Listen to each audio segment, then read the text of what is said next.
You know, much of your success as an online business, especially with guitars, will depend on your domain name. The owner of two great guitar domain names has contacted me and he has them for sale. Those two domain names are guitarbuyers.com and cashforguitars.com. Call or email them at the contact information listed on that page, and they will give you 20% off the purchase price. In addition, they'll work with you to make payments if that's what you need. Again, that's guitarbuyers.com and cashforguitars.com.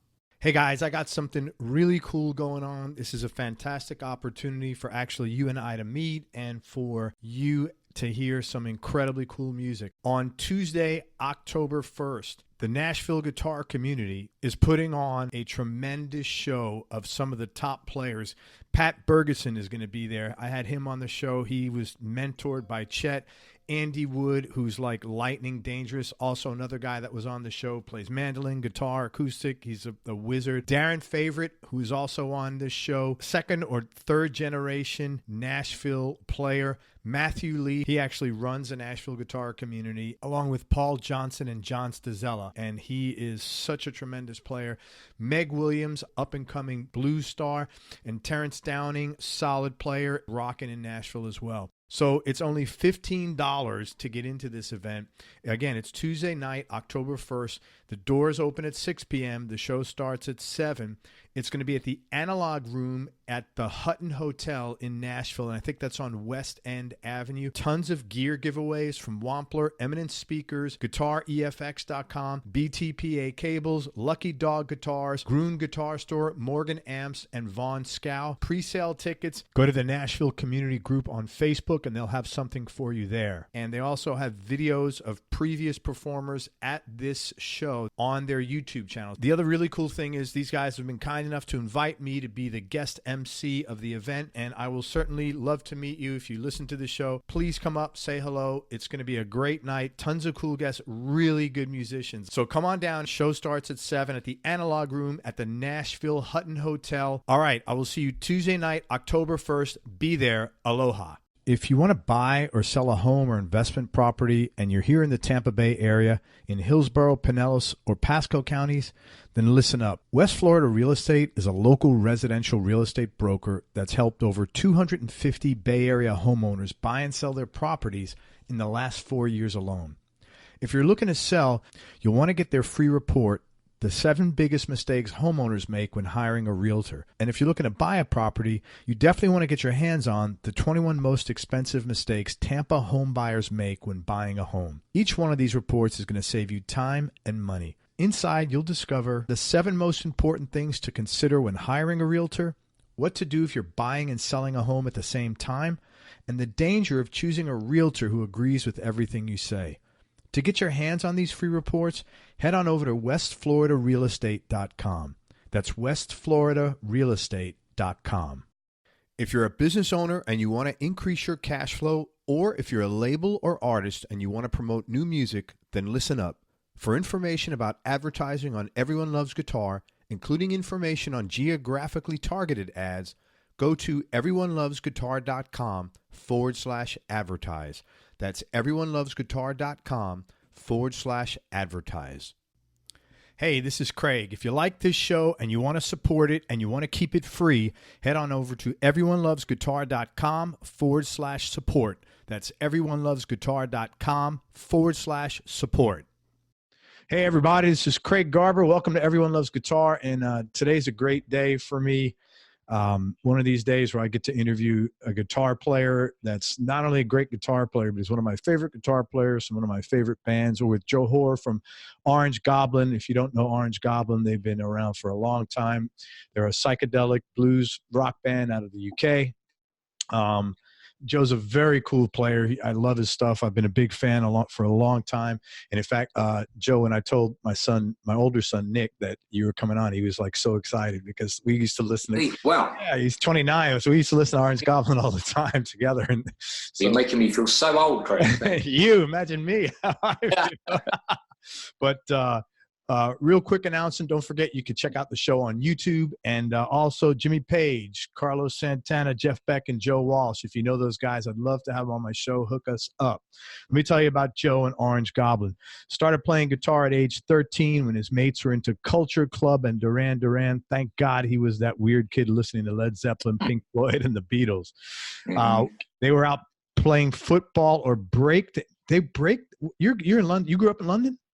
Yeah, we love breakdancing over there. I mean, I like breakdancing as well, but not as much as those guys. I can quite get my head around, literally get my head around it. Yeah, I'm with you, man. Joe is into Freddie King licks and writing songs, and his dad would take him to blues clubs on Sunday lunchtimes. And so he fell in love with the music, the atmosphere, and as a first here on Everyone Loves Guitar, even the smell of the stale beer on the floor. And he's still into the blues, and he's going to do a blues record at some point. Your playing is very bluesy anyway, man. It sounds great. Yeah, that's my first love. I guess that's probably great. Why. And it's the easiest style, so I kind of just stuck at that. I'm with you, brother. This is really cool. Joe and the other guys from Orange Goblin met at around 17, and they've all been together for going on next year 25 years. They all hit it off immediately. They not only shared the same taste in music, but the same sense of humor. And pretty quickly, the band started getting together and playing gigs and writing songs. Within a couple of years, they were actually all living together at Goblin Towers, and they all worked at the same job, which we'll find out about that. And all in their early 20s, and they recorded their first album and headed out on their first European tour back in the days when you can get paid for making records. Fast forward 24 what's that? Not really, but anyway.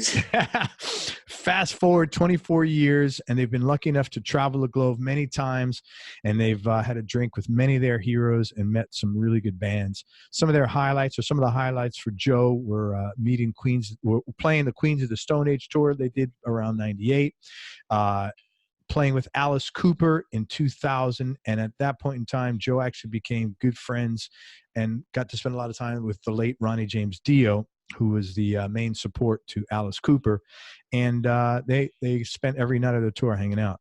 Joe lives in East London with his wife of 15 years and his 2 boys, and he's kind enough to hang out with us now. It's like 20 after 9, so thanks very much, Joe. Orange Goblin has 9 studio albums and 1 live record, and as I said, the band plays psychedelic blues with hard rock, with some metal and punk songs occasionally mixed in, but I love all their blues stuff. Joe, thanks so much, man. I really appreciate you. You're welcome. Pleasure to be. It's really cool when I get to talk to somebody that, like, your music has moved me and touched me. So it's really, it's just really cool, man, because I don't want to sound like a fanboy, but it's like, you've already done something good for me. So now it's really nice for me to get to chat with you, Well, that's a hell of a thing to say. Thanks, Craig. I mean, thank you. If we can do anything, if we don't do anything, we don't make any money, if we don't get anywhere, if somebody can say that our music's touching in any way, then that's, that already is worth everything, isn't it? Yeah, man. Cheers, man. Well, thank you very much. Man, we started talking about it earlier, and I wanted to talk about it on the show. You just got back from the States, and you had some really bad issues with visas, which resulted in Chris Turner, your drummer, not being able to come over. So if you could talk about what happened, and my question is, that must have been really weird after 24 years turning around and, like, not seeing Chris. The whole thing was just a horrible, just a mess, really. I mean, we've had problems with visas in the past, so we did everything right. They did everything by the book, and made sure we had plenty of time to get the visas, because we know that it's a pain to get them at the best of times. And as always, we had a few ups and downs, but we got to the meeting, the visa, got to the embassy. They all seemed very the woman that we spoke to seemed very positive. She said, "Oh, okay, guys, how you doing? Yeah, great, you're going on tour, brilliant. You 3 have got your visas approved, but this guy hasn't." Just like that, and just changed. Like, "Oh, what do you mean?" Like, "Well, they won't approve Chris Turner's visa application, but wouldn't give us any reason whatsoever as to why." Obviously you sat there for a while trying to not argue, but kind of reason with her. Can you please just give us a reason? Is there any way around this? He's our drummer. We kind of need this guy. He's quite an integral part of the band. But nothing. It was just, no, I'm sorry. She gave him a big list of questions that he had to answer, which were like ridiculous questions. Every gig you ever played in the last 15 years, where it was, just a load of personal questions that were, I mean, the initial application in itself is quite in depth, but this was sort of going an extra mile. He filled it in because I think 2 years previous he got asked the same questions and luckily had saved them all on his computer, which was, lucky really. So he sent them all back, but still they just didn't want to know. So we got our visas, and unfortunately he's got approved the day we got back, which is great. Another kick in the teeth. Yeah. So Wow. So yeah, it was pretty rough. How long are visas good for, Joe? Once you get, could you come back now? Or yeah, this one that we've all now been approved for is for 2 years, so which is good. So we don't have to put up with this again for another 2 years. The ones we've had in the past, we've just had for a few months. So this is, at least we don't have to go through this again. And Chris has been approved now, so yeah. Are you going to do another trip just to for the wrong, kind of not for the wrong reason, but because you got him approved, you don't have to worry about not? Who knows? Yeah. I mean, we'll see. I mean, at the moment, there's a lot going on, so we haven't kind of made a decision to do it, but it's certainly something we might think about doing. It seems silly not to. We've got, a 2 year visa each now. So yeah. And it's great. We love coming over to the States. So yeah, we'll see what happens. So yeah, the next thing that happened there was we had 4 days to get a replacement drummer, which was to learn 20 odd songs. It was 18 songs actually that we decided we needed to learn for the tour, and it seemed like an impossible task, which I still think it kind of is. I don't know how we managed it, but we found a wonderful guy called Chad Walsh, who stepped in at the last minute, managed to learn the whole set. We had one rehearsal with him in New York, and then the next night we played at the Gramercy, and he nailed it. Yeah, he nailed it every time. But yeah, you're right. It's very odd to kind of look around and go, "Who's that?" That's really Chris. And we kept in contact with Chris throughout the whole thing, and just kind of reassured him that don't worry, the job's safe. It just sucks. And this stuff like this happens. We've had gigs before where Martin's not been able to do a tour. I've been flown home from a tour because I've had an injury, and we had to get a guitar tech to step in. So yeah, we're used to dramas and having to make very quick last minute decisions. So yeah, we got through it, and yeah. How did the tour go? How was the tour? How was the tour in general? The trip to America? It was great. It was great. Yeah. Every show was a success. We got glowing reviews from most of the places.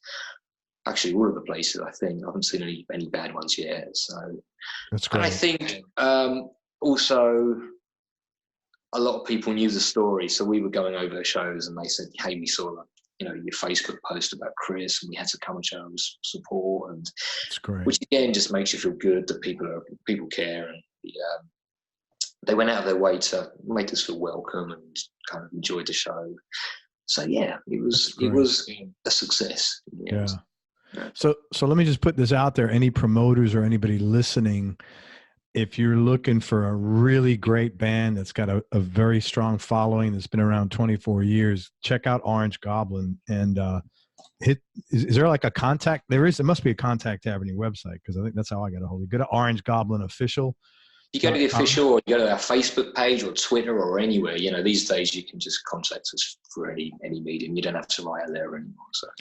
Yeah, but these guys are a great band, and they got a huge following. So if you're here in the States, I would definitely look to get with Joe and the rest of the guys. When you first got together, you called yourself Our Haunted Kingdom. I didn't even know this until I did this research. Yeah. And you were playing mostly death metal. What I'm glad you did, but what made you guys change your direction to become more psychedelic and blues oriented? And the new I think it's probably just Black Sabbath that was the main reason for that. And thank God for that. So, I mean, yeah. Don't get me wrong, I kind of, especially at the time, we were all very much into that kind of death metal scene. Me, not quite so much. I've always just been the blues rock guy, but I was in a band with my mates and we were young, and I was influenced as well by that. And it was just, we started the band because we had nothing else to do, really. We had just left school. None of us had jobs. So it was just a way of releasing a bit of tension. Our Haunted Kingdom, Ben came up with that name. And I think it was from a book he was reading by the same time. I can't remember now, but who knows? But it seemed like a good idea at the time. And so did the name Orange Goblin. That also seemed a good idea. That is a good idea. That's a great name, man.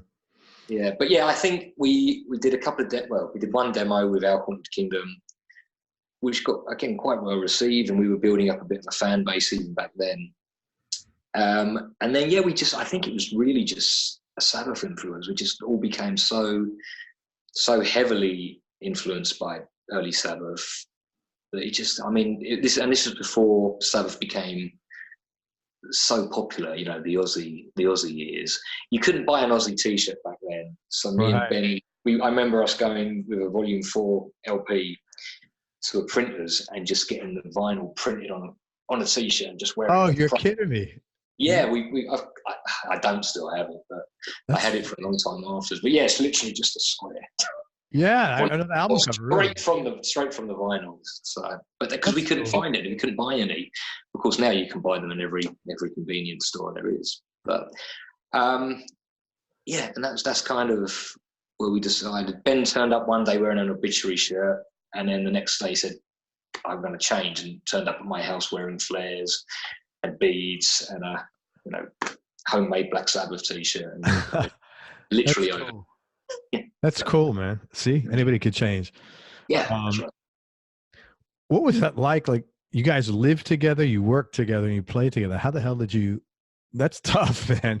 No, yeah. I think probably alcohol had a lot to do with it back in those days. We were just, and again, we had no responsibilities. We were all young. We were all mates before we started the band, so that helped. And we had lots of fights and arguments like anybody would. Yeah. And it was the typical, 5 lads living in a house where the fridge in the kitchen was full of an old cabbage in the corner, and the fridge in the room was full of beer, and that was all we'd spend our money on. And we just had a great time for a few years. And we were just doing our first album as well. So it was all just crazy. And we worked at a picture framing warehouse. Okay. Just like we all would get up at the same time, drive to work, come home, rehearse, have a gig at the weekend, and it was 24/7. I don't know how we did it. Even talking about it now, I can't imagine how we kind of survived. Because you've got young kids now, and that's tough. But if you think about, it's tough. But I certainly wouldn't want to live with 5 dudes again. Oh dear, it was. I could never do it again. But it was fun while it lasted. So. You got to become close with Ronnie James Dio and also with Lemmy when you were on tour. What were those guys like? And I was curious, did you learn anything from them about anything, music, performing, anything, or lessons? Right. Lemmy, we didn't really get to know. I've got to say that. He would just suddenly be there at a lot of places that we were at, whether it be a bar or whether it be a gig, and he would come and sit with us. He probably wouldn't remember, if he was here today. Yeah. Who are you talking about? But, there were times where you just somebody would nudge you and you'd be on stage and there'd be Lemmy just standing there like a cool, silhouette with his hand and his whiskey. The funniest story I can think about Lemmy was we were all sitting around in a circle, and I had a friend of mine that wasn't very good at drinking, and Lemmy gave him a bit of his whiskey, and my mate threw up all over Lemmy's white cowboy boots just immediately, just because he couldn't handle the booze. And he was just the sweetest, like, you need to practice more, mate, and just kind of wiped the sick off, just carried on. That was really cool of him. Yeah. Yeah, just like completely, just like gave him a pat on the back. Don't worry, one day you'll be able to drink with the big ones. And, he didn't, the point is he didn't, he wasn't a rock star about it. He wasn't like, he threw up my boots, this weird guy. He was just very kind of laid back. And that's nice. Yeah. So yeah, we didn't really know Lemmy so much, but he was just, if you go to the Rainbow in LA, he was always there, as the legend kind of describes. Ronnie James Dio, we did a tour with Alice Cooper, which was actually 2001, not 2000. I got that wrong. Sorry about that. And he was a support act. And it was just for those 5 days I got to kind of hang out with him. For some reason, we just clicked.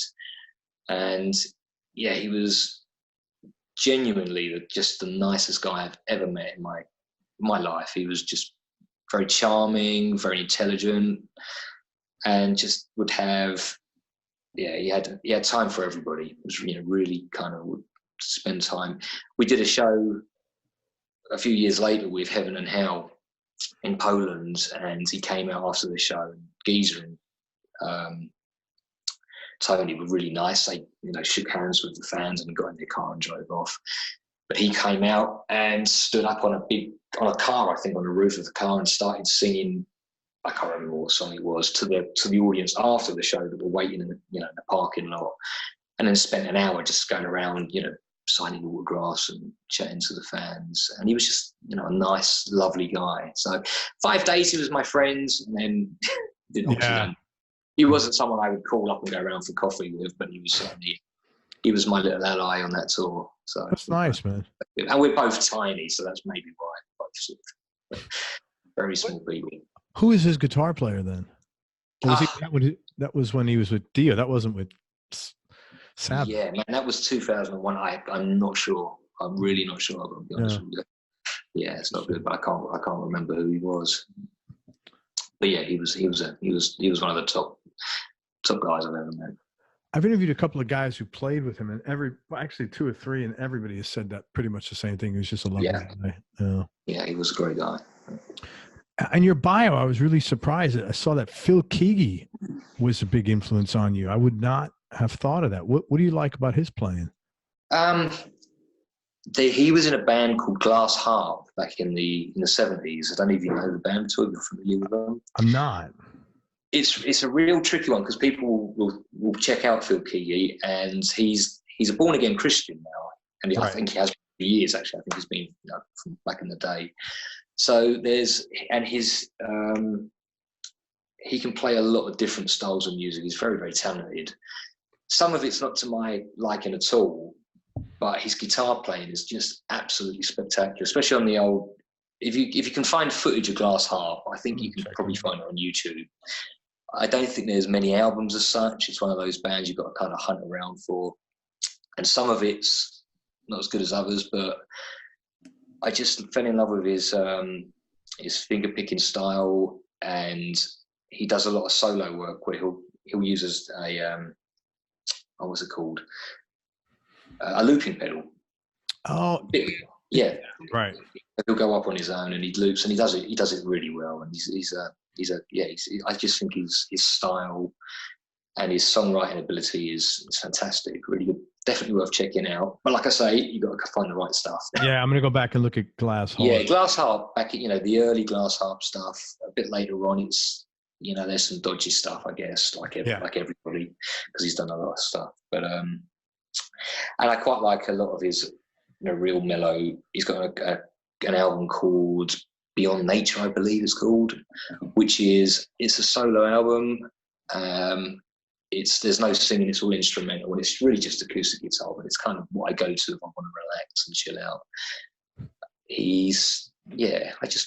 Check him out. I am, man. Thank you. Well worth looking into. Thank you. I learned. And he sings like Paul McCartney. I don't know if that's a good thing for a lot of people, I think, but he sounds like Paul McCartney when he sings. All right, Beyond Nature. It's done. Yeah, that's acoustics. That's pretty laid back. But the early 70s Glass Harp stuff is really, his playing's fantastic on that. Thanks, man. I will definitely check that out. Yeah, sure. I want to talk about some of my favorite Orange Goblin songs. I'm always talking to you. Always, the few times we've talked, I've mentioned the song "Time Traveling Blues" from '98. That is like one of my all-time favorite songs. Period. You know, it's just a great groove, great line. The opening intro. Man, I had asked you if you could you play that just so I could see how I can. I've not got the guitar played on. I've got a Strat here, which I'm going to hope is in tune. Oh man, this is great. Can you hear it? Yeah, it sounds great. Totally. Okay. So this is actually tuned up to normal tuning, but we tune everything down to it. That's what I thought, because I had a question here. Is that in G minor, or do you play it in A minor? And it will be in G, not G minor, because yeah, so it's G. Okay. Yeah, so it's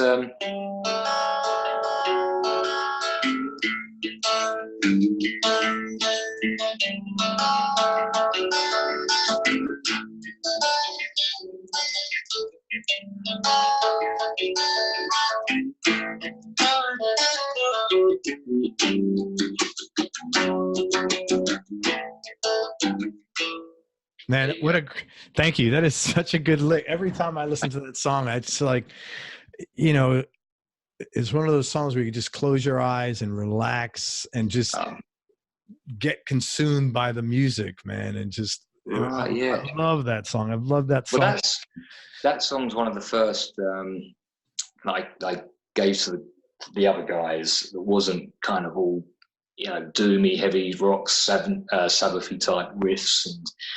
And probably another reason why we stay together so long is we're very, what's the word? We're allowed to bring in our own styles. So I came in with that riff thinking that they go, wait, what's that? We're not Leonard Skinner, you know, and yeah, it was kind of twangy. It was funny hearing it on the Strat, because it was definitely more twangy than when I know you played on your SD. Yeah. It was and you had a chorus. Was there a chorus on there or something?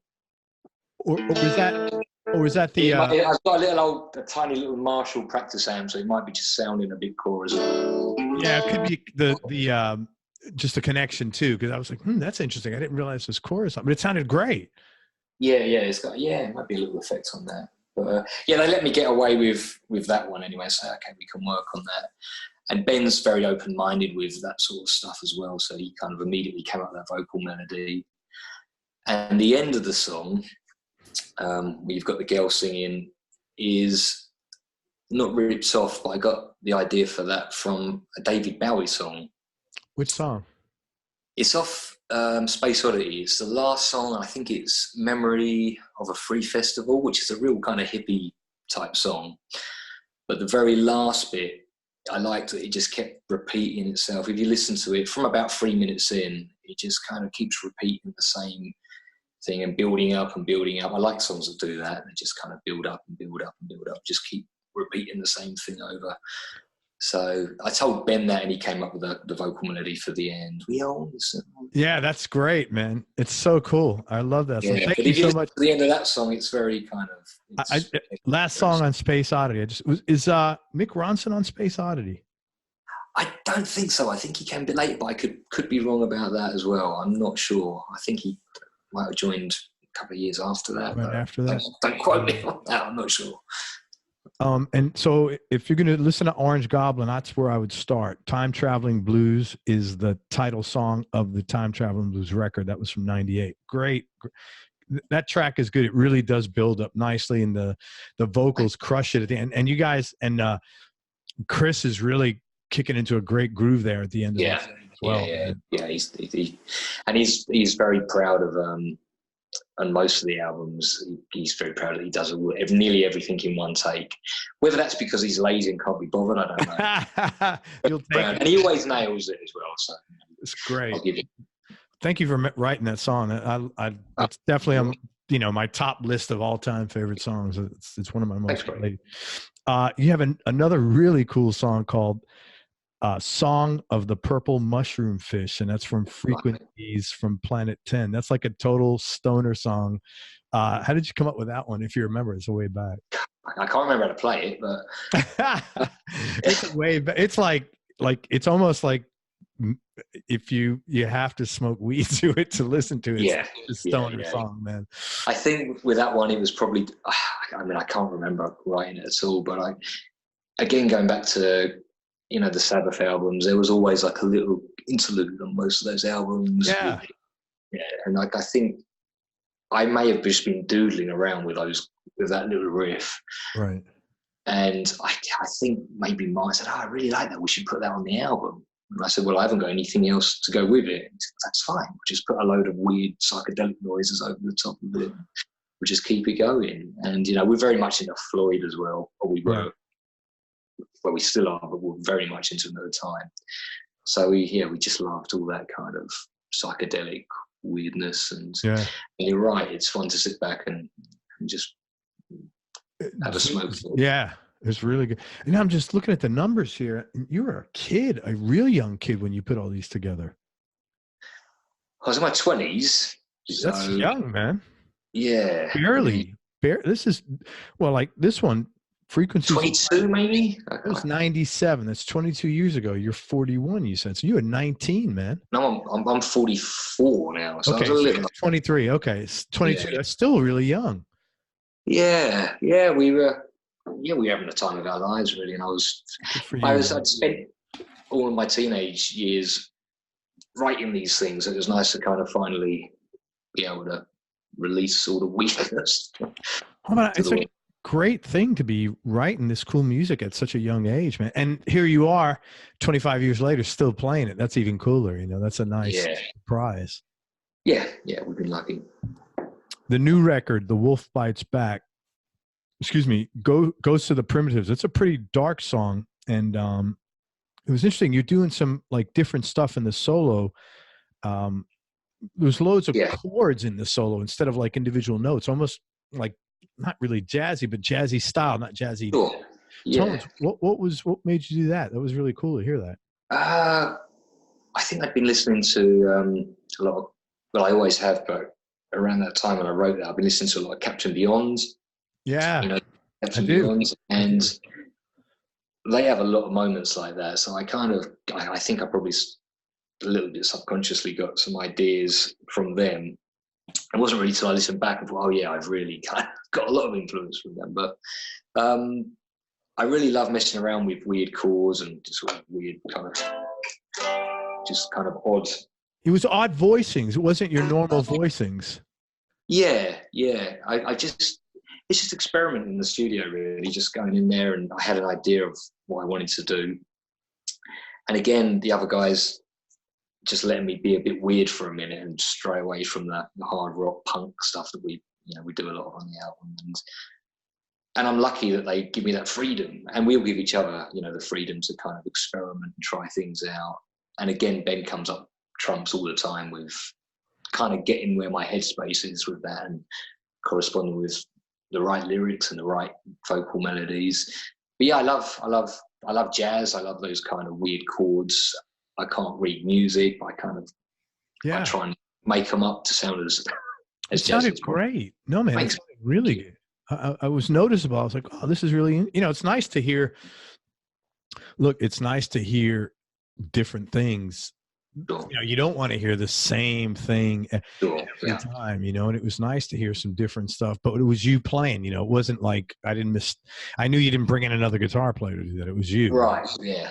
No, thank you. Yeah, that's one of my faves, I think, that on the new album. That's probably one of my, what I'm sort of most proud of, I guess, because it is a little bit different, and it's always a bit of a gamble to do that, because you're never quite sure how the fans listening public are going to react to it. Well, what are they doing that for? That's not what I wanted to hear. I wanted to hear another Symptom of the Universe type riff. So it's good to but everyone was being like yourself, being like, wow, that's great. It's different, and it's nice to have something a bit, a bit different from the rest. Thank you. Yeah, it's also good. Like, I'm sure you as a musician are not wanting to play the same stuff you did when you were 20. Sure. Yeah. Yeah. That's another reason I think we've been going so long, is we write for ourselves. We don't ever go in the studio and think, well, that's quite good. I like that, but we shouldn't do it because, you know, people might not like it. We go in there going, well, we started the band just playing music that we liked. So I think if you stop doing that, then it becomes probably pretty obvious. Yeah, I think so. Because your heart's not in it. So it's got to be heartfelt. So, no, I agree, man. You have another tune on the last record, The Wolf Bites Back, where it's called In Bocca al Lupo. Sure. And I think lupo means something with wolf, right? Yeah, it actually means, it's kind of, have you heard the saying like break a leg? You're on the stage, break a leg. It's the Italian. Oh, that's the Italian. It's break a leg in Italian. Italian version of that. It means good luck. It's okay. Good luck. I think it's into the mouth of the wolf or something like that. You know, you can go into the mouth of the wolf, and it just fit perfectly with the title of, you know, the album, the name of the album. So yeah, I don't know where I found it. My wife's Italian, so maybe she'd said something, and it just kind of that's it. So yeah, so that's. You did a lot of double tracking on that record, man. It sounded, it was so like it was, each track had almost a different melody, and then they sort of came together. I thought that was really creative how you did that. Well, on that track. The reason why that came about is basically we recorded the album, and our producer turned around and said, "Oh, this isn't long enough. It's not long enough to be a record. You need to do something else."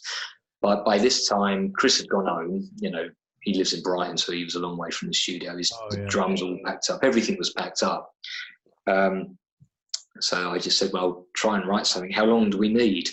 And they said, a few minutes, just a few minutes. We're literally just like a fraction short of an album. So I went home that night and wrote it. Just kind of I've always got a few ideas. You know, I tinker around with, and just had that chord progression and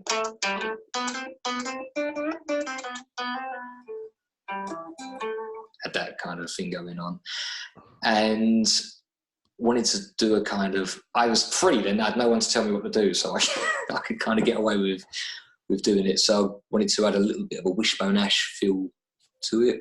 So that's where the twin guitar sort of came in. Oh, all right. Yeah, man. That was really smart.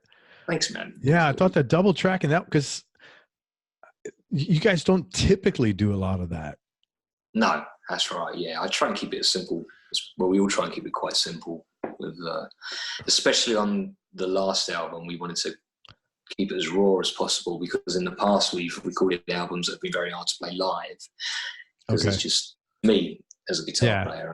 I've got carried away in the studio before and kind of overdubs and sort of playing, you know, placing layers and layers of guitars, and then realizing, I can't play this live unless I've got something. So yeah, we wanted, and I think it's only been a couple that have been like that. We generally try and keep it as stripped back as we possibly can, just because of that reason. Really, it's just we're a rock band. We're not a prog band. Although probably like my way we would be, but the others say no. Stop, Joe. Stop. Stop adding stuff. So it's we try and keep it simple if we can. Yeah, it was great. I love the record. I really liked that song. I was really, it was just really nice hearing those separate guitar tracks and how they came together, and it was separate. It was really creative, I thought. And of course, my next question, you just answered it, was you do a fair amount of double tracking, but you're really good at not overplaying. I know you just said you put a lot of layers, but you do not overplay at all, man. Well, I guess my favorite lead guitar players are just kind of straight pentatonic down the. You know, there's no frills really. I'm Clapton and Beck and all those kind of guys. They don't need to overdub, so they can get away with it. I try and keep it simple. And I never write a solo. The solo will just sort of come to me in the studio. It's never played the same live. I mean, I might take little bits of it, but I can't remember anything. So to try and remember, a solo on the album. So those are my little moment to just kind of let go and not concentrate. Yeah. But that's great. Most of the guys I've talked to, and you're saying the same thing, is when you're not thinking is when you're playing best. Yeah, that's right. Yeah, absolutely. Yes, that's kind of my thing. I just want to, when I'm playing, it's a release, really. If I have to sit down and work out a solo, well, one, I won't ever remember it. I can't play it the same thing twice. So, and it's just got to be, I don't know, it's got to be fun and, again, sort of heartfelt from the heart. And that might just be one note. I mean, I think, is it on the last waltz? There's Eric Clapton plays a solo on Further On Down the Road, or Further On Up the Road. Yeah. And he just plays one little lick and he just keeps repeating it. That's right. I haven't heard that in ages. Great, and it sounds great. So he just thought, okay, I'll just carry on doing this for a while. So, yeah, I think the best solos are simple and to the point. It's funny that you mentioned Freddie King. He's my favorite, of the three Kings, and pretty much in general, I always felt his attack was so fierce. Absolutely, yeah. But so bluesy, man, Yeah, he's great. Yeah, he's definitely one of my faves. He's definitely up there. All the Kings are great. Kings, but yeah, you're right. Freddie's something special about his tone and his vibrato and everything. He just became, and again, simple, just, yes. Him and BB just kept it real. The notes they did play kind of really meant something. And kind of, I agree with you. I give you a lot of credit, the whole band, because you've got a really big catalog at this point. 9 records, 25 years, hundreds of concerts. And you got families and lives outside. I mean, it's just a lot of work. I credit the commitment you guys have to the music. Yeah, well, we just, I don't know what it is. We still love doing it. And like I said before, we go in, when we've been away from touring for a while, or we haven't had any gigs for a while, you do get itchy to play again and to kind of hang out. And I think, Chris sums it up quite well when he said it in a few interviews. A lot of mates will go out on a Saturday night with their friends and watch the football or whatever. We're lucky that we get to go off to the States. Well, Chris wasn't there this time, but funny enough, bad choice. Yeah. Wherever we're going off to Greece. Yeah, sure. Wherever we go, we're lucky we get to travel around a lot, and that's where we get to hang out with our mates. But we also get to play our songs. We get paid a little bit now for it, which is also quite nice. And well deserved. It's a nice hobby, so I think that's what's kept. There was a time, I think about 2013, where we were touring a lot, and it was our full-time job, where it became a little bit, the fun kind of aspect of it wasn't there anymore. Interesting. Because we would, I guess a lot of bands do it, and hats off to them for doing it, but to play just to play a show every night for 7 weeks and then go on another tour for 7 weeks and then have a 2-week break and then go on another tour for 7 weeks, it becomes, for us anyway, it became more of a chore and a job, and that's not what we set out to do. We want to still enjoy it. So I think now we have little breaks in between, and like I say, we've got families. We're not young anymore, and it just kind of keeps it fresh. And I think that's what's kept us ticking over. That's awesome. Yeah, but you're very lucky, and it speaks a lot to your commitment and your talent, because most people that do that have full-time gigs and play together on the weekends don't have 9 albums and a live album behind that. And a following the way you do. So I mean that, I think that says a lot of you're putting out good shit and people are vibing on it, man, bottom line. Yeah, that's true. Yeah, so we have to pinch ourselves every now and again and just go, okay. And especially when, because we're human beings, we don't always get on. We have fights, and we're like a family now. And, sure. And occasionally it does get a bit much. And I've had my wife say, I've called her up from years back from the States and said, "Oh, this is so tough, man. I want to come home. This has been, the gig's not been great." And she said, "Look, you're in a band with your mates. Stop complaining, okay? That's a really cool wife, man. Stop. Just get on with it. Have a beer, calm down, and just, and she was right. And it was, that's That's a very cool wife, man. Sometimes. Must be listening. You once in a while, you guys mix in like background vocals or snips from movies or clips. Yeah. Into your songs. Is there like is it just random or like? It's pretty random. I mean, on the Big Black, that was the thing. That if you listen to the Big Black, Billy Anderson, who made the album with us, I don't know if you know the guy. No, I don't. He's a fantastic producer. Did a lot of the Sleep, did the Sleep album. Has done just loads of stuff. All worth checking him out. But he would bring a little dictaphone along with him to every session, and we'd go out to the pub after we'd finished for the day, and he'd just record everything on his dictaphone.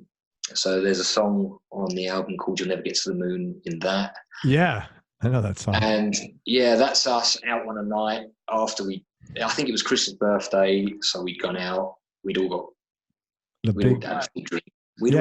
Never Get to the Moon in that. Yeah, that's one of my favorite songs on that record. Oh, is it? That and Cosmo Bozo.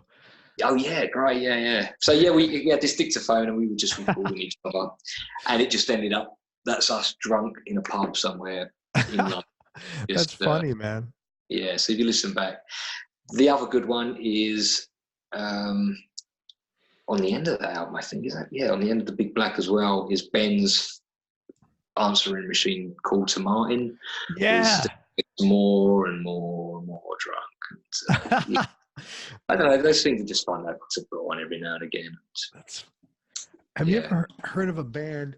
There's a lot of cool stoner bands in Sweden, and there's a band out of the Netherlands actually called Astro Sonic. Have you ever heard of them? Oh yeah, I've heard of Astro Sonic. Yeah. Yeah, with a Q, Astro, S-O-N-I-Q.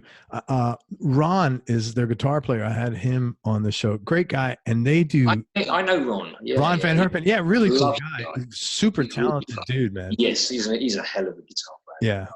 Yeah. Really.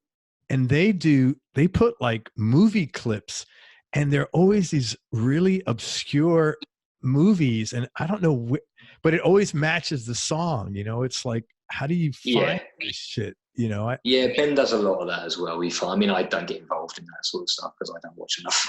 Well, it's got to be your thing. It's somebody got to be like, oh yeah, man, this is what I do, and I can bring it to the table.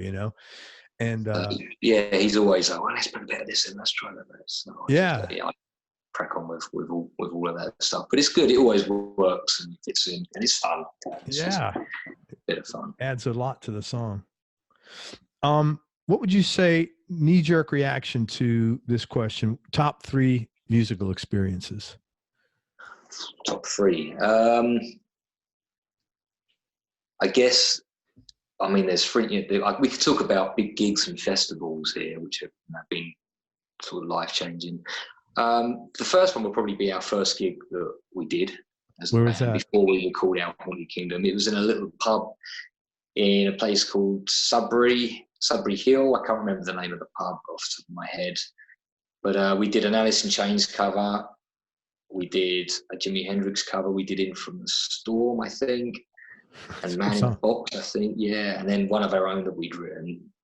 And that was the first time we'd all gone on stage together. And that was the first time I saw Ben.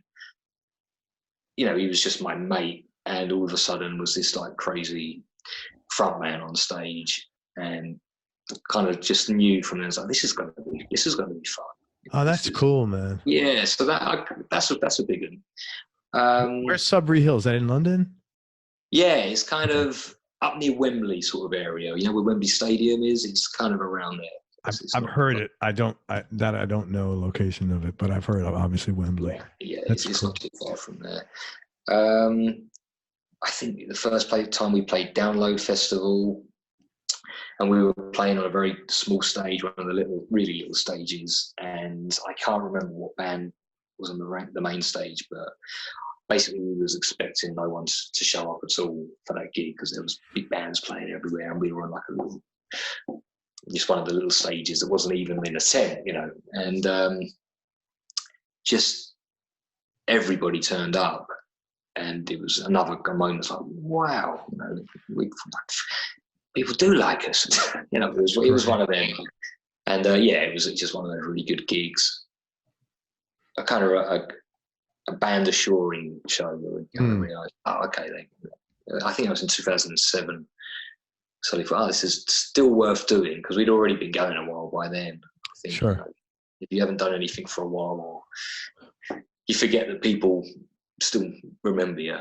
You kind of, so that was a good one. Do you tend to see like the same, or some of the same fans show up at all the shows to follow you around? Seeing the same fans with their kids turning up at the shows now. Wow. Yeah, because you've been around 25 years now. That's kind of cool, actually.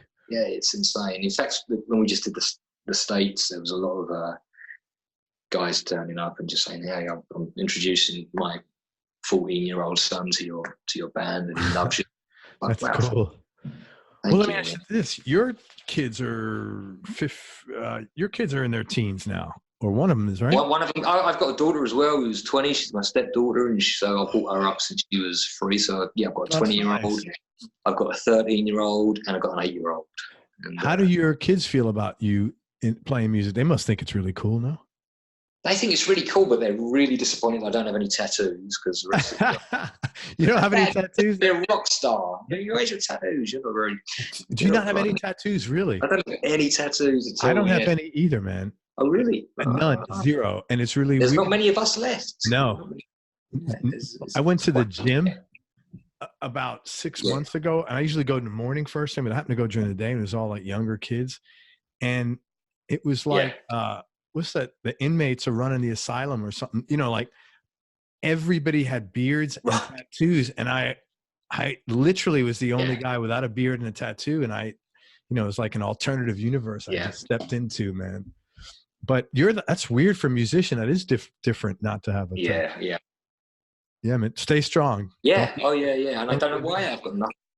Yeah, man. I think it's too late now. Although my wife keeps threatening she's going to buy me one for my gosh, or maybe knock me out and I'll wake up with one. I don't know. But yeah, it's just I love them. I've got nothing against it. I really like tattoos, but I just didn't. I just never. I don't know. Maybe I'm scared. I don't know. I just never really got the urge to get one. Yeah. I don't have any opinion either way. I don't. All my kids have them. All of them. All 3 of them. I don't have any. Yeah. My daughter's got a few now already, and my son's already fretting that when he's gone off 16 or whatever it is. But yeah, but they love it. They love that I'm in a band. It's something to tell their mates at school. And that's got to be cool.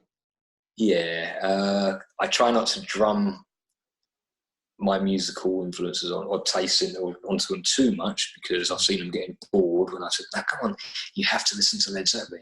And they go, "Dad, my mates don't really like Led Zeppelin anymore." So, but my older one, my 13-year-old son especially, he's a great little guitar player already, and he's loves listening to the latest album, and he can play a lot of the songs, and he's into he's got a weird playlist on his Spotify, which is Led Zeppelin, Black Sabbath, but then Marshmello and some of the.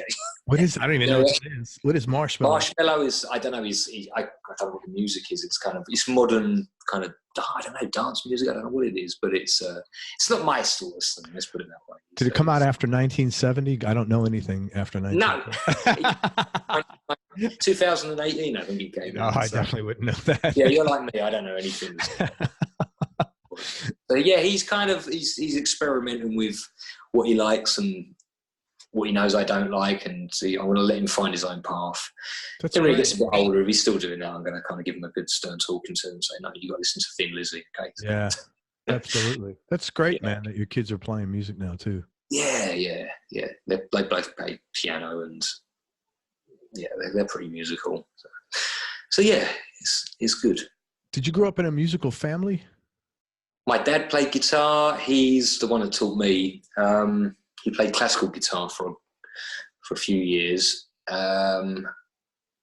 He'd go through a lot of hobbies. My dad would get really good at something and then just stop and then try something else. He's that sort of guy. So he became quite a good classical guitar player. And then, taught me the basics of that, which I wasn't really too into. I kind of, I would imagine. I can play a little bit of classical, but it wasn't, I wasn't, at 13, I wasn't into that. I was into some weird music, but I wasn't into classical so much. So. Sure. My mum can sing a little bit, but she's not really that musical. So it's just really my dad, really. So, and my uncle my uncle's the one I'd get all my, 11, I remember him giving me Yes albums and Pink Floyd albums. I remember getting relics from him when I was about 11 or 12. He was more into the kind of the music I'm into, I guess, the 70s weird stuff. And I think he still wants all his records back. I've had them for about 30 years. All the weird obscure stuff was my uncle. My dad was just Beatles all the way with my dad, and sure, proper 60s stuff. So I think that's where I got my obsession from them. So I guess that's nice, man. You grew up in London?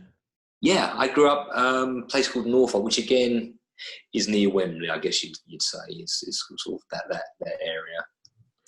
What was your childhood like growing up? It was good. I can't really complain about any of it. I had a pretty happy childhood. A lot of friends. We lived right behind a big park, so it was back in the day where you'd go out at 6 a.m. and come back at 8 p.m. Sure. And you felt safe, and there was just always kids running around. They were all breakdancing. I might bring my guitar over the park because, like I say, I never really got into that. Sure. But I always had a lot of friends. I was pretty lucky again as a kid that it was quite a nice little area where we lived. It had its rough points like everywhere, but sure. But yeah, you don't see kids running around these days dude, right here because of this. There's no reason to leave the house. Yeah, that's right. Yeah. Yeah, I have to kick my kids out the door and say, go and play. Because, man, I don't know if this has happened to you, but I remember walking in my daughter's room. She's 19 now. Let's say they're on 13. And I walk in there's 3 girls, and they're all on their phones texting to other people that were not in the room. And I just looked, and I came in, I took a picture of it, and I was like, you guys aren't even talking to each other. Yeah. And they just put their head up, and it was really weird. And they just put their head up.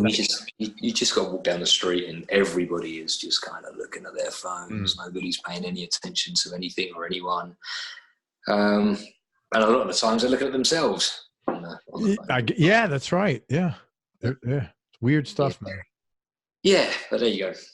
We've turned into our dads, haven't we, where we're complaining about the kids. Yeah, it is what it is. I know. But yeah. Joe, any low points or dark periods you've had to deal with in life, and how'd you get through them? Yeah, we've all had, I'm sure like everybody else, we've had friends. We had a good friend that got run over and got killed back in back in the day, back in 98, I think it was, which was real life changing experience. Wow. Made a big dent in our lives and the whole band because he was a friend of the band.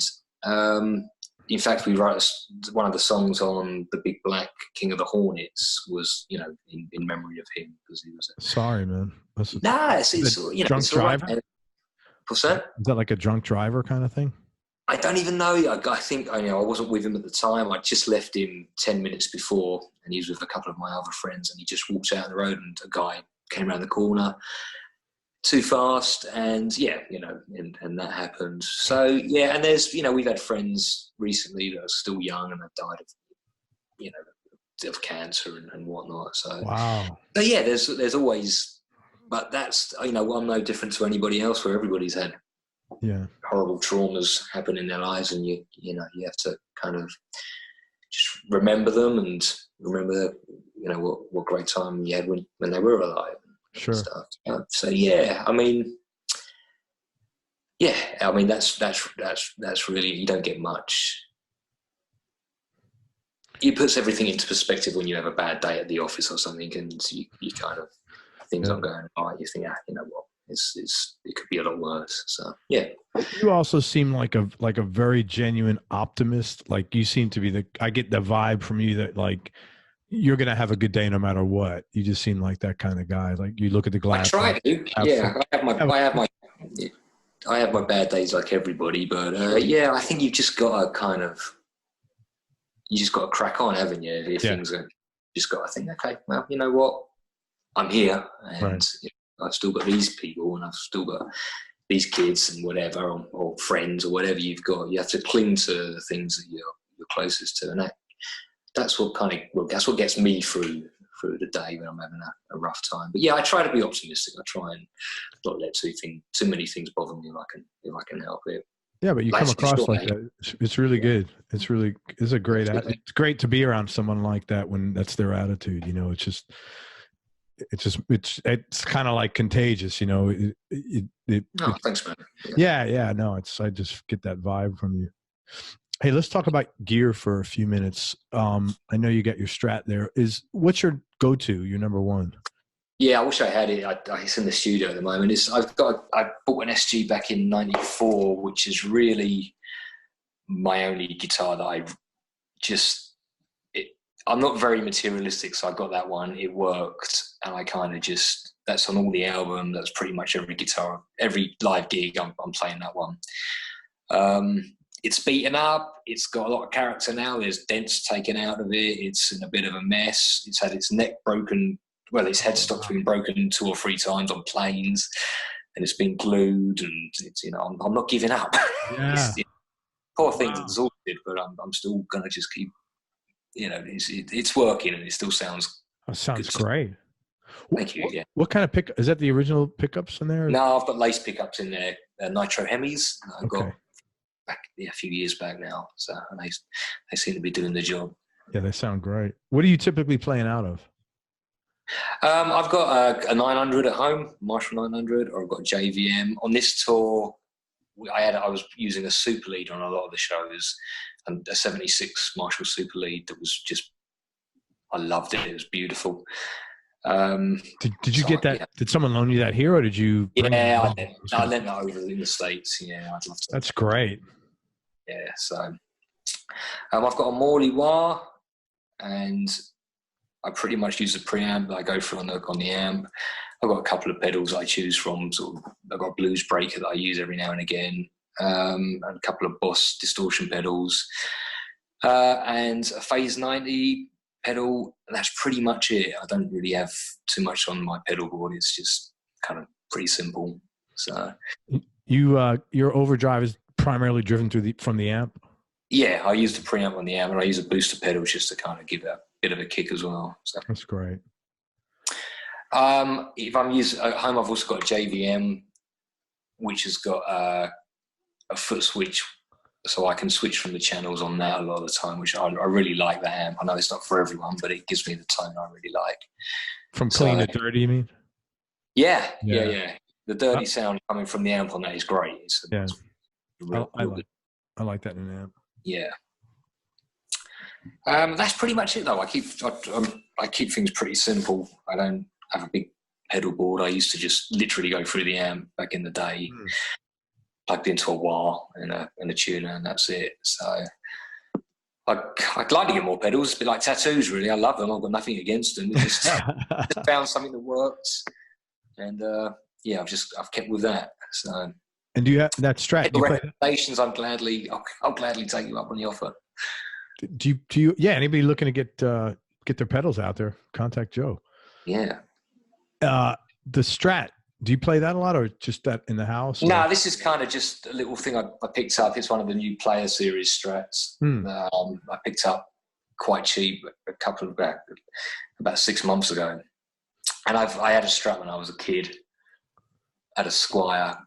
And just haven't had one for years and years, and just sort of saw it and played it, and it's my little plaything at the moment. I'm quite enjoying it's different to what I'm used to, and it's fun. So if I ever get my blues band together, this is what I'm gonna use. There you go, man. Yeah, I like that yellow. It's cool. It's like canary yellow, I think, right? Yeah, it's really pretty. I can't remember. It's custard, we'll call it. Custard, yeah. That's not the official name. That's what I'm going to call it. That's good with me. You know, it's funny when my wife comes back to visit our mom there. I don't know if she still does this, but I came over there like for the first time in, I don't know, 93 or something. And Right. she goes, there's a new Tesco open up.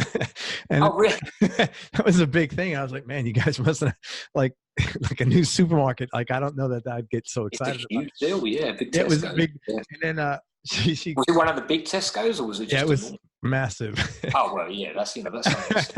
It was a big book, but it's in Dunstable. It's not exactly like New York City. You know, it's like a little old town. Like Dunstable, yeah. So a Tesco's is like a spaceship landing in Dunstable. Right? yeah, pretty much. So I think that's what it was. And Right. she went, and then she goes, "Man, we got to get the custard." when you said custard, that's what it reminded me of. She goes, "We got to get custard and clotted cream." I'm like, St. Ivel's custard. Is it St. Ivel's? Is the make? I can't remember, but yeah. But it was so funny, man. It was like the whole thing was. It was like something I'd watch. Deal. Yeah, like something I watched on TV. I was just like, you know, I was happy to. What's that? Syrup pudding and custard is the pudding of choice. Syrup pudding. Yeah, ask your wife about syrup pudding and custard. I will. It'll rot your teeth out, but it's great. It's true. I'll ask it. It was just so funny when you said custard. That's what I thought of, man. Sorry, I didn't mean to deviate about this. No, that's fine. I couldn't believe it. It was quite funny. I'm like, man, you bring me to England, bad enough I'm stuck here in Dunstable, and then you're bringing me to Tesco. I'm like, custard. It was like my first time in the UK. I'm like all excited and like I'm in Dunstable. I was like, I just took the train to London because, you know, I get it. She's gonna be with her mom. You know, I just took the train to London today. Dunstable's all right. I've been there a few times. It's peaceful and nice. Yeah, but it's like coming to America and coming to a suburb of Tampa where I live. It's like, you know, you don't travel that far to sit here in Lutz, you know. What's your favorite song that you wrote, and also what's your favorite song to play? It's a hard question. Off the latest album, like we said, Ghost of the Primitive is one of my favorite, and The Stranger is another one on the new album, which is I really like that one. And again, it's one that the guys, I bought it in thinking that they wouldn't want to put it on the album because it's different, and they were, they loved it. So yeah, those two off the latest album I really like. But I like some of the Stranger ones that off Eulogy for the Damned. The song Eulogy for the Damned, I really like that again because it's just a little bit different. There's weird chords on that, and it's. Yeah, I don't know. I love it. Yeah, it's quite a hard. I mean, tomorrow I'll pick completely different songs. Sure. But they're the ones. They're the ones that I'm thinking at the moment that I'm quite proud of and think they're good songs. Yeah. Is there like a fan favorite song that, like, no matter what, at every show you got to close out or play with it? Yes, Scorpionica and Red Tide Rising is we have to play those songs, and I'm happy to play them. Like I still love playing those songs. I know people say, "Oh, I'm sick of playing those songs. I've been playing them for years," but I still enjoy playing those two songs. There's some that I don't, but those two are. But they're staples. Yeah, they're pretty much a guarantee. They're guaranteed at every show. Yeah. What's your top 3 CDs or Desert Island discs? Right now, probably because I listened to it today, I love Led Zeppelin 3. That's one of my faves. The White Album by the Beatles, I think, will always be in there. So it's kind of just. I'll probably go for Wish You Were Here, Pink Floyd, as well. Great record, man. Really good record. So those 3 would be pretty much up there for today. What was the first one you said? I'm sorry. The first one was Led Zeppelin 3. Okay, Led Zeppelin 3. Yeah.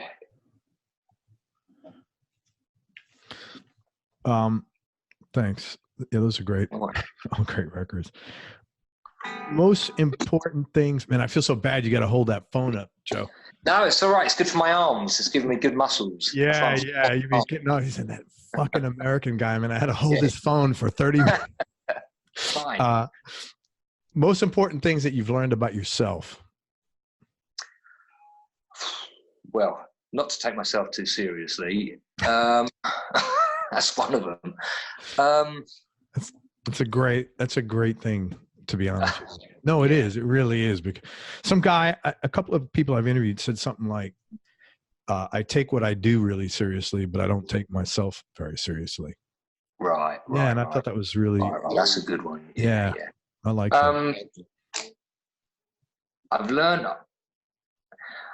well, what I've always known about myself is I'm continuously putting myself down because I always say the wrong thing. I have verbal diarrhea, and I'll say, oh, and I immediately kind of regret what I said. So what I've learned probably is it doesn't matter, don't worry. Yeah. So I'm gonna make silly mistakes all the time, like probably everybody, and just kind of be happy with who you are, really, because we're all nuts, aren't we? Yeah, man, be yourself. Fuck yeah. Yeah. So yeah, I think that's. Yeah, I think I'm probably an all right person. Like you say, I'm not I don't take things too seriously. So yeah, I think that's. See, I'm doing it now. Verbal diary's kicked in. No, because I'm already thinking, guys, stop talking. What are you talking about? No, you're fine. It's a lot of pressure when you're on an interview because you feel like it's almost like being on stage, and but except at least on stage, okay, I play this song and this song, we do this in the middle, and then this is an encore, and we're done. When you're on an interview, it's really weird, I think, because I get more nervous doing an interview than I do being on stage in front of. I'm sure loads of people do. I totally get it, man. No, I'll tell you what verbal diarrhea is, and this happens once. To me, anyway, once every 150 interviews, maybe 125. Right. And about 2 weeks ago, I was just thinking, man, I haven't had a situation lately where I've had a guy who does verbal diarrhea. The next morning, me, man, it was just like you ask a question, and it's like, I don't know what the person's thinking. I don't know where these thoughts are coming from, but it's like they don't answer that question, and instead they tell you about 300 other things. Right. And like, Craig, if I do that, just say, Joe, stop. No, you're not that guy. You're not that guy. You're extremely. No, I tend to notice, because I've been in sales for 30 years, and usually when people do that, you have to interrupt them, and they typically will say, hey man, thank you for interrupting me. I know I get carried away. Well, this guy, I tried interrupting him. I couldn't even interrupt him. I was just, I didn't sleep the night before. And I started having, because I knew I didn't have to pay attention anymore, because there was nothing. I shut down because I couldn't, there was, this is like, I don't know, like talking to like your ex-wife that you're about to be divorced from or something, there's no communication. And so I started thinking, and then I started catching myself. I was falling asleep. And I was sitting there, oh my God, I hope I don't fall asleep, man. Man, yeah, that's bad. Anyway, that's verbal diarrhea. You don't have verbal diarrhea. Right, thank you. No, far from it. No, I mean, there's still time. We still got a few questions left. We do, but I think you'll be okay. I'm confident. I'd bet on you not having it. Happiest time of your life? Oh man, I guess it's got to be either getting married, seeing my kids born. There's just so many. Again, it's a great question, but it's I guess you're thinking that there's so many. That's great.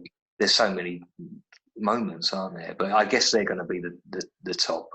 The top two. I'll get killed if I don't say that one. The first one as well. Getting married. So you know what? Even the first time we spoke, just for a few minutes, you're very family oriented. I noticed that about you. You made a couple of comments, and I was like, man, this guy's really very. I respect that in somebody. Yeah, thanks, man. They're big. Yeah, they're the main thing. That's, I don't know what I'm trying to say, but that's all you have, man. That's all we got. They're my favorite things. They're my favorite possessions that I have. Who's been the biggest influence on you, musically and also personally? Musically, as a guitar player, I guess probably Jimmy Page or Hendrix. Those obvious guys. Brian May as well was a big influence back in the day, especially during Live Aid. I think that was one of the reasons I really wanted to take up guitar, seeing him up on stage with Freddie and the boys, and just thinking, wow, that's pretty impressive. I'd like to do that. So that's cool. So yeah, I'm a huge Queen fan, especially the early stuff. So yeah, Page, obviously Tony Iommi, Eric Clapton, all those great guitar players musically. Personally, I'd probably say my dad for that one, because he's always been very supportive and sort of got me started playing guitar as well. So yeah, I'd have to say though. Is he around? Is he still around, your dad? Yeah, he's still around. Yeah. Do you have any hobbies outside of music, Joe?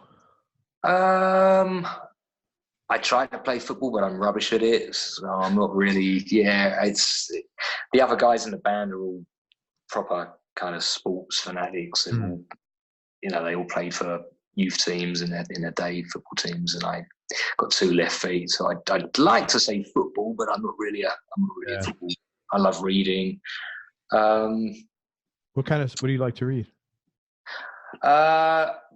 Wilbur Smith there's a lot of fantasy stuff that I read. Wilbur Smith, he's pretty good. I'm very into that sort of stuff, and I quite like reading a lot of history books about London and Rome and things like that. That's cool. Yeah, I really love history books. I don't know if this is even a question. What's your favorite British food? There ain't many, are there? So fish and chips, I guess. Got to be up there. You said that, not me. I'm not saying that. English fry up, fish and chips. I love a good roast dinner on a Sunday. Yeah. I don't get it very often because I live with a vegan, but when I can sneak out there. Yeah, man. So it keeps me healthy while I'm here. So oh, hell yeah, man. What do you like to eat when you come to America? Just curious. I love the food in America, but we've got, and I know this is like not a good thing to say, but I love the Waffle House. We're massive Waffle House fans. It's interesting, man. What do you like about it? Do they not have waffles there? What's that? Do they not have waffles over in England? Not like that. Not like you do. Not like you guys Really? have. Waffles in England are just, they're a lot smaller. They're nothing like the waffles you get in a Waffle House. Wow. So, yeah, I mean, I love all the food in America. It's there's too much of it for me to ever eat a plate. Yeah. The portions. Because it's just but yeah, you guys do cheese really well. Interesting. Yeah, man. But yeah, we spent a lot of time in Waffle Houses. That's great. It's a funny story, man. First time I went to my mother-in-law's house in '93. We weren't married yet, but we were pretty serious, and they're pretty British, and they're quiet, especially compared to me, and they don't say much, and they're not going to talk or ask. Like I'd be like, "Hey, man, so what do you do in England, or what are some cool things?" They don't say. Right. They talk pretty much, and so I come in. I'm like the new puppy. Everybody's like looking at me, and my mother-in-law puts out dinner. And she puts a bowl in front of me. And it was like salmon salad, just salad with a can of salmon in it, I think, right? And so I started eating. And then it gets like even quieter, man. And I started feeling weird. So I look up and I look at my wife and I say, what did I do? She said, that's everybody's food, not your food. Right. You took the whole bowl? Yeah, because it was just a can of. It made me think of that when you said, "Oh, the portions here are so big," and it was just like, man, this is. I would never entered my mind that this is for everybody. I'm thinking, oh, thank you. That's weird. No, not weird that you did it, but it sounds weird. It probably was weird that I did it. It was just, but nobody said anything. It was just because I would have been like, "Yo, man, that's everybody's." Nope. Yeah, it's very British. Yeah, I have the opposite in Italy when we go to Italy because the portions there are even bigger than the States. So they give you tons of food. Yeah, you go for the star and you think that's it. Oh, great, I'm finished, and then they start bringing, oh wow, the main courses and then the pudding, and you're there for hours and hours at the table. But anyway, that's another food story. Hey man, 2 more questions. Toughest decision you've ever had to make, or most difficult thing you've had to do? I wrote this. Sorry, I wrote this down. I forgot my. No, it's a tough question. The toughest decision you've ever had to make. This was quite a hard one, I think. So that's why Yeah, it's definitely a hard one. Have a look. Where is it? On the last page? Oh, yeah. Number I haven't 20. had many, obviously, but it was when we did a tour, and I said before I had to leave the tour. It's kind of like the Chris story, really, but I had to leave the tour because I ruptured my Achilles tendon playing football on a roof. That's why I don't play football, you see. Oh, man, yeah.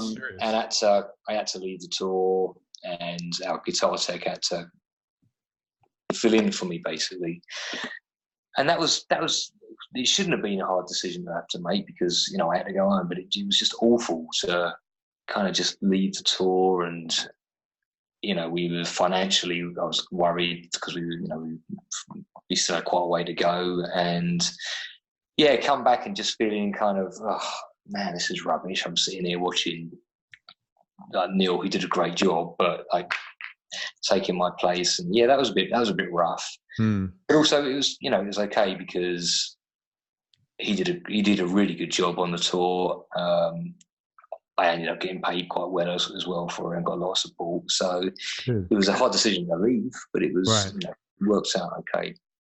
Man, if that's the toughest decision, I hope that's your toughest decision in your life, man. That would be a great, happy life. There's probably a lot more that I'll go, it was that terrible time where I had to kind of jump off a building and save someone's life. But yeah, I'm not. That's great. I hope that's the toughest thing you had to do ever. And last question, biggest change in your personality over the last, 5 to 7 years. And has that change been intentional or just a natural process of aging? I think it's probably a bit of both. I guess like everybody, when you're young, I wanted to be at all the parties. I wanted to be everywhere and kind of part of the crowds. And I think probably over the last, since my kids were born, certainly I just don't care anymore about that, trying to fit in and trying to be kind of funny and I don't care if I'm missing all the parties. I'd much rather be at home and bed by an early time every night whilst I'm at home. So I think just like you say, just naturally, I'm trying to grow up a little bit and not be so just not worrying about not being the coolest guy in the party and not having buying the next drink or whatever. So it's just just naturally just relaxing a little bit and chilling out. Good for you, man. I've learned to chill out. Well, Joe, I think you are the coolest guy at the party, so there you go. Ah, stop it. I think you are. Listen, let me tell people a little bit about what you guys have going on. Thank you so much for coming on. I know it's probably not easy. You're like such a humble dude. I'm sure it was not easy answering some of these questions, and I genuinely appreciate it. And thank you very much, man. And let me talking about yourself and the band a little bit. And just keep making music, man. And I'm happy to support you guys whenever I can. Whenever anything new comes out, please come on the show. Thanks, Craig. Same as, man. 2020, next year, the band's been together 25 years. And look for something from Orange Goblin. We don't know what. We don't know what yet. We're still working on that. But there's going to, it could be that we're going to, it won't be an album out, I wouldn't have thought, because we haven't sort of thought about that yet. But there's definitely a possibility of recording maybe some EPs or a few little bits and pieces. And there'll be some shows. We're kind of just planning that now, so we'll see what happens. But yeah, we're still going. We've got to at least go for another year to make it 25, right? So. I'm thinking of a live album called Conquering America, and then you have the visa, a picture of Chris's visa on the front. There you go. With the circle across that, the red circle. There you go. Yeah. Or a middle finger. Like, that was such bullshit. Also, hook up with Orange Goblin on Facebook, on Twitter, and on Instagram, and go to their website, which is orangegoblin.official.com. They will be playing their annual Christmas show in Camden, so everybody in England, come down and see them. There's some shows in Greece, but I think this comes out after that. Anything else planned show-wise? We're playing Hard Rock Hell, which is in Sheffield, Very cool. That's on the 28th of September. So I think, I think we'll be good. Just before that. Yeah. Hard Rock Hell in Sheffield. And if you're not familiar with the band, check them out. They're a great band. If you're like blues rock, 70s style, but they do their own thing. We mixed everything in there. So. Yeah. Got metal, punk. No, they're a great band, man. I've followed you guys for a long time, and I'm still amazed at how young you were when you first started this, man. You guys did great work. So, it's gone. Any final words of wisdom? I've never had any good final words of wisdom. Any words of wisdom? Thanks for watching. Any kids out there that are thinking of starting a band, you should definitely do it because it's really fun and it's a great way of relieving tension and kind of any negativity you got in your mind, in your body, whatever. Music is, for me anyway, the kind of the release that's worked. So yeah, get off your iPhones and pick up a guitar. That's my work. That's a good one. Well spoken, man. Well spoken. And honestly, you're like one of the most positive guys who've been around. So thank you very much for sharing that vibe. Hang on one second. Let me say goodbye and we'll wrap up. Everybody, thank you so much for listening. If you enjoyed this, please share it on your social media channels. We appreciate your support. Please support Joe and the boys with Orange Goblin. Again, go to orangegoblinofficial.com to check out all their music. They're playing Sheffield a few days after this drops. They have their great Christmas show at Camden Lock, which I've actually been to, believe it or not. And like them. The Electric Ballroom. Sorry, mate. No. What is it? No, the Electric Ballroom in Camden. Awesome. The Electric Ballroom in Camden. And support their social media channels, their Facebook page, Twitter, and Instagram. And look out for something special, Conquering America in 2025. Make sure you go to everyonelovesguitar.com. Sign up to get on our newsletter list so you and I can connect. And most important, remember that happiness is a choice, so choose wisely. Be nice, go play your guitar, and have fun. Till next time, peace and love, everybody. I'm out. Joe, thank you for everything, brother. Thank you. Cheers, guys. Cheers.